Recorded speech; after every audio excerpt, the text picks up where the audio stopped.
జై బాబా, జై గురుదేవ్, జై మన స్పాంటేనియస్గా నా పేరు వినపడితే నాకు చాలా ఆశ్చర్యం వేస్తుంది. నాకేమనిపిస్తుందంటే ఇప్పుడు మన అనుష్ఠానానికి ఎక్కువ ఇంపార్టెన్స్ ఇవ్వాలని చెప్పేసి అనిపిస్తుంది. ఏంటంటే తత్వం అంతా మనంతా చదువుకున్నాము, ఆచరణే అంతగా పర్ఫెక్ట్గా చేయలేకపోతున్నామేమో అని అనిపిస్తుంది. ఎందుకంటే ఇప్పుడు చెప్తారు కదా, ప్రేమ, ధర్మము, సత్యము ఇవన్నీ పర్ఫెక్ట్గా చేసిన రోజున మనము సాధన కూడా చేయగలుగుతాము అని చెప్పేసి తెలియజేస్తుంది. ఇప్పుడు ముఖ్యంగా మనం ఏం తెలుసుకోవాలంటే మేలుకొలుపు కార్యక్రమం. ఈ మేలుకొలుపు కార్యక్రమాన్ని గురించి మనం తెలుసుకోవాలి అన్నట్లయితే మనం ఆరిజిన్కి వెళ్ళాలి. ఈ మేలుకొలుపు కార్యక్రమాన్ని చేపట్టి నిర్వహిస్తున్నది ఎవరు? బాబా గారు. ఆయన వ్యక్త బ్రహ్మమై అవతారుడుగా భూమిపైన మానవ అవతారంతో ఉద్ధరించారు. ఆయనే ప్రథమ అవతారుగా, జొరాస్టరుగా, శ్రీరాముడుగా, శ్రీకృష్ణుడుగా, బుద్ధ భగవానుడుగా, జీసస్ క్రైస్టుగా, మహమ్మద్ ప్రవక్తగా మన భూమిపైన అవతరించారు. ఫైనల్ గా మెహర్ బాబాగా కూడా అవతరించారు. మెహర్ బాబాకి ఈ అవతారంలో అన్ని అవతారులు నేనే అనేటటువంటి అనుభవంలో ఆయన వ్యక్తమై ఉన్నారు. మరి ఆయనకు తనలోనే ఉన్నటువంటి అవతార చైతన్యము ప్రశ్న వేసింది. ఇది ఇన్ఫినిట్ కాన్షియస్నెస్ ఏమని, నా తరువాత మరొక అవతారం ఉన్నదా? దానికి వెంటనే సమాధానములో ఇక్కడ కూడా అవకాశం లేదు, ఇదే ఫైనల్ అవతారం అని చెప్పేసి ఆయన నుండే వ్యక్తమైనది. సో ఆయన ఫైనల్ అవతారముగా ఆయన చేయవలసిన కార్యక్రమం ఏమిటి? మేల్కొల్పు. ఈ మేల్కొల్పుకు అవసరమైనటువంటి సరంజామా అంతా సిద్ధం చేశాను అని తెలియజేస్తున్నారు. ఎలాగా? ప్రథమ అవతారం నుంచి ఈ జొరాస్టర్, శ్రీరాముడు, అట్లా మెహర్ బాబా వరకు కూడా వారు అచైతన్యాన్ని పెంచుకుంటూ వచ్చారు. ఇప్పుడు అచైతన్యం ఎలా ఉంది? పరాకాష్ఠ స్థితికి చేరింది. ఈ పరాకాష్ఠకు చేరినటువంటి అచైతన్యాన్ని రద్దు చేయాలి. ఈ రద్దు చేయడానికి ఒక పేరు పెట్టారు, అదే మేల్కొల్పు అని తెలియజేశారు. దీనికి ఒక ప్రణాళిక వేసుకున్నారు. ఆ ప్రణాళిక ప్రకారమే మేల్కొల్పాలి అని తెలియజేశారు మెహర్ బాబా. అదే సిద్ధం చేశాను మేల్కొల్పుకి అన్నారు. అదేమిటంటే ఇప్పుడు ఎలాగో తెలియజేస్తున్నాం. మెహర్ బాబా వారు ఆయన అవతార కార్యక్రమం అంతా కూడా పూర్తి చేసేస్తున్నారు. ఏమిటి ఆయన అవతార కార్యక్రమము? ఈ అచైతన్యాన్ని పరిపూర్ణముగా పెంచి పరిపోషించడం. ఇంకా పెరగవలసిన అవసరం లేదు. అదే చైతన్యము కూడా పరిపూర్ణత చెందింది. ఈయన కార్యక్రమము ద్వారా పరిపూర్ణత చెందిన ఈ చైతన్యము కూడా పరిపక్వత చెందింది. సో అచైతన్యము కూడా పరాకాష్ఠ స్థితికి చేరింది. అంటే ఇంకా ఏ ఉపాధిని స్వీకరించాల్సిన అవసరము లేనటువంటి స్థితికి అచైతన్యము చేరిపోయింది. సో ఈ అచైతన్యాన్ని లేనిదిగా చేయాలి. అసలు అచైతన్యం అంటే ఏమిటి? అజ్ఞానమే. అది లేనిదే. ఆ లేనితనాన్ని గుర్తింప చేయాలి. ఇప్పుడు అచైతన్యమును లేనిదిగా చేసినట్లయితే అజ్ఞానం నుంచి నువ్వు జ్ఞానంలో మేల్కొంటావు. అదే కార్యక్రమం. అయితే మెహర్ బాబా వారు ఆయన మేల్కొల్పల ఎవరిని అప్పుడు అంటే ఆయన జీవించి ఉండగా మేల్కొల్పలేదు, శరీర త్యాగం తర్వాత కూడా మేల్కొల్పలేరు. ఎందుకనంటే ఆయన సృష్టితో తాదాత్మ్యత చెందిపోయి ఉన్నారు కనుక. మరి మేల్కొల్పే బాధ్యత ఎవరిది అంటే ఆ అవతార చైతన్యాన్ని మూర్తీభవించినటువంటి సద్గురుదేవులు శ్రీ మెహర్ చైతన్యజీ మహారాజ్ వారు. ఆ కార్యక్రమము వారిది. మరి ఆయన ఈ మేల్కొల్పు కార్యక్రమాన్ని ఎలాగ చేపట్టి నిర్వహిస్తున్నారో మనం తెలుసుకోవాలి. ఎలాగంటే మనము అజ్ఞానంలో ఉన్నాము. ఈ అజ్ఞాన స్థితులన్నిటిలోనూ జ్ఞాన స్వరూపుడైనటువంటి ఆ సద్గురుదేవుడు ప్రవేశించాలి. ఎలాగా అనంత ప్రజ్ఞయే ప్రవేశించాలి అని తెలియజేస్తున్నారు. అంతకుముందు లేదా మరి ఈ అనంత ప్రజ్ఞ అయినటువంటి సద్గురువు మనలో ఉన్నారు, కానీ ఆయన అనంత మనస్సుతో ఆలోచించలేదు, అనంత మనస్సుతో వ్యక్తమై లేరు. ఎలా ఉన్నారు మరి?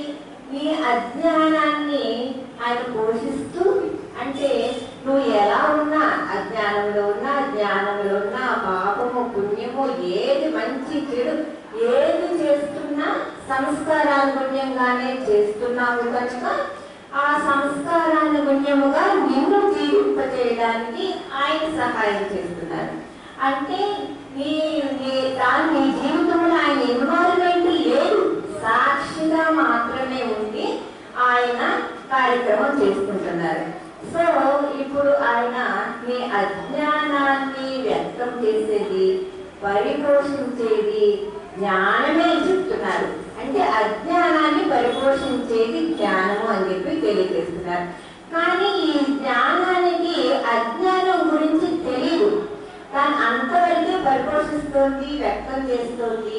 కానీ దానిలో ఇంటర్ఫియర్ అవటం లేదు కనుక, సాక్షిగా ఉంటుంది కనుక ఈ జ్ఞానానికి అజ్ఞానము గురించినటువంటి ఎరుక లేదు. కానీ ఇప్పుడు మేల్కొల్పు కార్యక్రమం దృష్ట్యా చేయవలసినది ఏమిటంటే, ఇప్పుడు ఈ అజ్ఞాన స్థితిలో సద్గురువు ఆయన ప్రవేశించాలి. ఈ అజ్ఞానం ఎక్కడ ఉన్నది? ఎక్కడ ఆదిలో సృష్టి ఎప్పుడు మొదలైనదో, నీ ఆత్మ పరమాత్మ నుంచి ఎప్పుడు విడుదలయ్యి వ్యక్తిగతంగా వెస్కి పరమగా తాను ఆత్మగా ప్రయాణం చేయడం ఎప్పుడు మొదలు పెట్టిందో అప్పటి నుండి కూడా నీ అజ్ఞాన స్థితులన్నీ కూడా అక్కడ మొదలైంది. నీ అజ్ఞానం అక్కడ ప్రవేశిస్తున్నారు. ఆయన ప్రవేశించడం అంటే ఆయనలో మనలో ఆయన ఎంటర్ అవడం కాదు, నీకు ఎరుక తెలియజేస్తున్నారు. ఎలా? నీ అజ్ఞానములో జ్ఞానమే ప్రవేశించేటప్పటికీ ఈ అజ్ఞానం అనేది ఇంకా ఎరుక లేకుండా, అనుభవం లేకుండా జ్ఞానమై మేల్కొన్నది. అది ఎలాగా? అది కూడా తెలియజేస్తున్నారు. ఈ అజ్ఞాన స్థితి అనేది ఎక్కడ స్టార్ట్ అయిందంటే ముందు పరాత్పర పరబ్రహ్మ స్థితి అని తెలియజేస్తున్నారు. ఈ పరాత్పర పరబ్రహ్మ స్థితి అంటే మనకందరికీ తెలుసు కదా, అదేమిటంటే అన్నీ కూడా నిక్షిప్తమై ఉన్నటువంటి స్థితి. అన్నీ అంటే సృష్టి కానివ్వండి, చైతన్యము కానివ్వండి, శక్తి కానివ్వండి, అన్నీ నిక్షిప్తమై ఉన్నటువంటి భగవంతుని స్థితి. కానీ ఆ స్థితిలో ఉన్న భగవంతునికి తాను భగవంతుడని, తనను గురించి తనకు ఎరుక లేదు, జ్ఞానము లేదు, తనని గురించి అసలు తనకు తెలియని స్థితిలో ఉన్నటువంటి స్థితి పరాత్పర పరబ్రహ్మ స్థితి. ముందు ఆ స్థితిలో జ్ఞాన స్వరూపుడు అయినటువంటి అనంత ప్రజ్ఞ అయినటువంటి సద్గురువు ప్రవేశించేటప్పటికీ ఆ తెలియకపోవడం అనేది తెలుసుకోవడం జరిగింది. అది ఎలా సాధ్యమవుతుంది అన్నట్లయితే దానికి ఉదాహరణగా గాఢ నిద్ర తెలియజేశారు. నీవు నామముతో నిద్రలోకి వెళ్ళినట్లయితే నీకు అక్కడ ఎరుక కలుగుతుంది. ఏమని? నిద్రపోయేది నేను కాదు, నా మనస్సు, చైతన్యము, ఇంద్రియాలు అని నీకు ఎరుక కలిగి అక్కడ నేను జ్ఞానము చేస్తున్నాను అనే ఎరుకతో అంత గాఢ నిద్రలో కూడా నీకు తెలియబడుతుంది. అలాగే ఈ పరాత్పర పరబ్రహ్మ స్థితిలో అనంత ప్రజ్ఞ అయినటువంటి సద్గురుదేవుడు ప్రవేశించేటప్పటికి ఆ స్థితి యొక్క అనుభవం నీకు వ్యక్తమవుతుంది అని తెలియజేస్తున్నారు. అంటే గాఢ నిద్ర అంటే తెలియదు అని అనుకుంటున్నాము, కానీ అది తెలుసుకోబడింది. ఎలాగా? సద్గురు ఎంటర్ అయ్యేటప్పటికి అక్కడ ఉండేటటువంటి అజ్ఞానము, తెలియదు అనుకునేటటువంటి అజ్ఞానము నీకు అక్కడ అనుభవనీయమవుతుంది అని తెలియజేస్తున్నారు. నెక్స్ట్ పరమాత్మ స్థితి గురించి తెలియజేస్తూ ఆ స్థితిలో ఆయన ప్రవేశించేటప్పటికన్నా అచైతన్యముగా సృష్టి గురించి ఆలోచిస్తారని తెలియజేస్తున్నారు. ఆ స్థితిలో ఆయన సృష్టికర్త, పోషకకర్త, లయకర్తగా ఆయన వ్యక్తమవుతున్నారు అని తెలుస్తుంది. ఇప్పుడు మామూలుగా మనం అనుకుంటాం కదా, పరమాత్మ స్థితి అంటే విశ్రానికి సృష్టికర్త, పోషకకర్త, లయకర్త అనుకుంటాము. అంతవరకే మనకు తెలియదు. ఏమని చెప్తున్నారు? నీవు కూడా నీ పరిధిలో నీవు సృష్టించుకున్నటువంటి సృష్టికి నువ్వే పోషకర్త లయకర్తగా ఉండి ఈశ్వర స్థితిలో నీవు ఉన్నావు అని తెలియజేస్తున్నారు. ఆ ఈశ్వర స్థితి యొక్క ఎరుక నీకు అక్కడ తెలియబడుతుంది. ఎప్పుడు అజ్ఞానంలో ఉన్నటువంటి ఆ స్థితిలో సద్గురువు అనంత ప్రజ్ఞనే ప్రవేశించేటప్పటికి అక్కడ నీకు అర్థమైంది ఏమని, నేనే ఈశ్వర స్థితిలో ఉండి ఈశ్వరుడుగా సృష్టిని పోషిస్తూ దాన్ని లయం చేసుకుంటూ ఉండేటటువంటి స్థితి నాది అనేటటువంటి ఎరుక నీకు కలుగుతుంది అని తెలియజేస్తున్నారు. అంటే పరాత్పర పరబ్రహ్మ స్థితిలో నిన్ను నీవు తెలియని స్థితిలో ఆయన ప్రవేశించేటప్పటికి నిన్ను గురించినటువంటి ఎరుక నీకు కలిగింది. నాకు ఒక అస్తిత్వం ఉన్నది అని ఎరుక కలిగింది. నెక్స్ట్ సెకండ్ స్టేజ్కి వచ్చేప్పటికి ఏమైంది, లేదు నేను బ్లైండ్ గా జీవించడం లేదు, నేనే సృష్టించుకొని పోషించుకుంటున్నాను, నేనే లయం చేసుకుంటున్నాను అనేటటువంటి ఎరుక నీకు కలిగింది. నెక్స్ట్ మూడవ స్థితి వచ్చేటప్పటికి ఏమైందంటే సృష్టిని గురించి అనంత ప్రజ్ఞ అత్యంత పరిమితముగా ఆలోచిస్తుంది అని చెప్తున్నారు. అంటే అనంత ప్రజ్ఞ ఎలా ఆలోచిస్తుంది, మనలో ప్రవేశించినప్పుడు అంటే అనంత మనసుగా ఆలోచిస్తుంది అని చెప్తున్నారు. ఈ అనంత మనసుగా ఆలోచించడం అంటే ఏమిటంటే మన అజ్ఞాన స్థితులు, అంటే మన వాయు స్థితుల నుంచి కదా మన ప్రయాణం మొదలైంది. అక్కడ నుంచి కూడా నీవు అహం బ్రహ్మాస్మి అనుభవ స్థితికి వచ్చేంత వరకు ఉండేటటువంటి స్థితులన్నిటి యొక్క ఎరుకను అనుభవాన్ని ఏకకాలం మధ్య కలిగి ఉండేటటువంటిదే అనంత మనస్సు అని తెలియజేస్తున్నారు. ఈ అనంత మనస్సుతో ఆయన ఆలోచిస్తున్నారు కనుకే ప్రథమం నుంచి నీ అజ్ఞాన స్థితులన్నీ కూడా ఆయనకు తెలుసు కనుక వాటిలో ప్రవేశించి ఈ అజ్ఞానాన్నంతా కూడా ఆయన ఎరాడికేట్ చేసేస్తున్నారని చెప్పేసి మనకి అర్థమవుతుంది. థర్డ్ స్టేజ్ లో ఎలా ఉందంటే శిలా లోహము వృక్ష స్థితులలో సృష్టిని గురించినటువంటి అనుభవము కానీ ఆలోచన కానీ ఎరుగు కానీ చాలా తక్కువగా ఉంది, అత్యంత పరిమితంగా.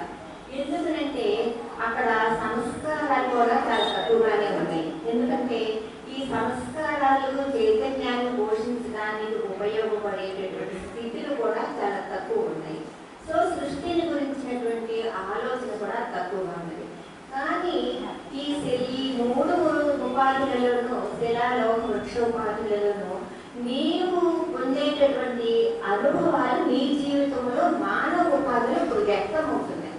ఎలాగా శిలా గుణము, శిలా అనుభవము, వృక్ష అనుభవము, వృక్ష గుణము, లోహము, ఇవన్నీ మనకు తెలుసు కదా. హాయిగా మనం చాలా కఠినంగా ఉన్నాము, లోహం అంటే చాలా మనతో వాటితో వ్యామోహంతో ఉన్నాము, వృక్షం ఇంకా ఇంకా పెరగాలనుకుంటాం. ఇలాంటివన్నీ కూడా మనలో ఆ గుణాలు స్వభావాలు మనలో ఉన్నవి.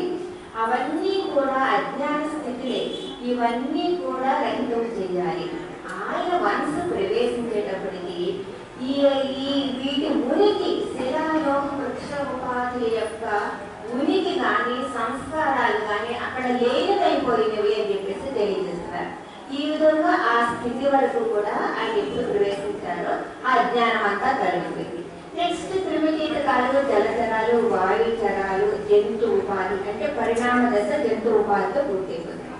ఇక్కడ వరకు ఏమవుతుందంటే సృష్టిని గురించినటువంటి ఆలోచన ఇందాక అత్యంత పరిమితంగా ఉంది, ఇప్పుడు పరిమితంగా ఉన్నది. అంటే ఇంకొంచెం ఎక్కువైందనమాట.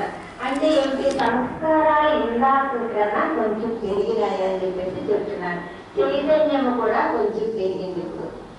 కానీ వాటి యొక్క సంస్కారాలు కూడా నీ మానవ జీవితం పైన, నీ ఉపాధి పైన, నీ అనుభవంలో వాటి ఎఫెక్ట్ ఉంటుంది.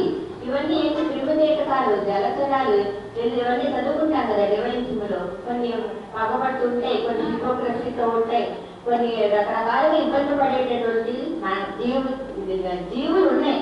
వాటి యొక్క సంస్కారాలు మనలో ముద్రలుగా ఉండటం మూలంగా ఆ అనుభవాలన్నీ మనలో వ్యక్తమవుతున్నాయి.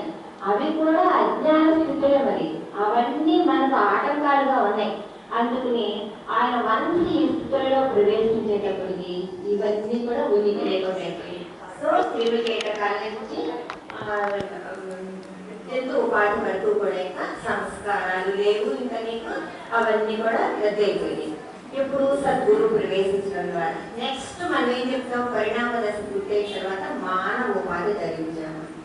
మానవ ఉపాధి ధరించేటప్పటికి మామూలుగా ఈ సంస్కారాలన్నీ పరిణామ దశలో ముద్రితమైనటువంటి సహజ సంస్కారాలన్నీ కూడా ముడులు వేసుకుంటూ వచ్చాము. వాటిని మరలా రహితం చేసుకోవడం కోసమే మరల రీఇన్కార్నేషన్ అంటే అంటే పునర్జన్మలుగా మరల మానవ ఉపాధిలోనే జీవిస్తావు. ఎందుకు? ఇవన్నీ కూడా రద్దు చేసుకోవడం కోసం. కానీ మనకేమవుతుంది, ఇవన్నీ రద్దు అవటం పోయి ఇంకా పెంచుకుంటున్నాము. ఒక సందర్భంలో మెహబాబా వారు తెలియజేస్తున్నారు, ఈ సంస్కారాలని మీరు పెట్టుబడిగా పెట్టుకుంటున్నారు. ఎందుకు? నీ పెట్టుబడి ఎప్పుడు పెడతాము? మన లాభాన్ని ఆశించి పెడతాము. ఈ పెట్టుబడిగా పెట్టేటటువంటి సంస్కారం వల్ల ఏమవుతుంది, మరలా మరింత సంస్కారాలను ప్రోగు చేసుకుంటున్నాం. సో ఇప్పుడు ఆయన ప్రవేశించేటప్పటికి అప్పుడు ఈ అనుభవం ఎలా ఉంటుందో కూడా తెలియజేస్తున్నారు. ఎలాగంటే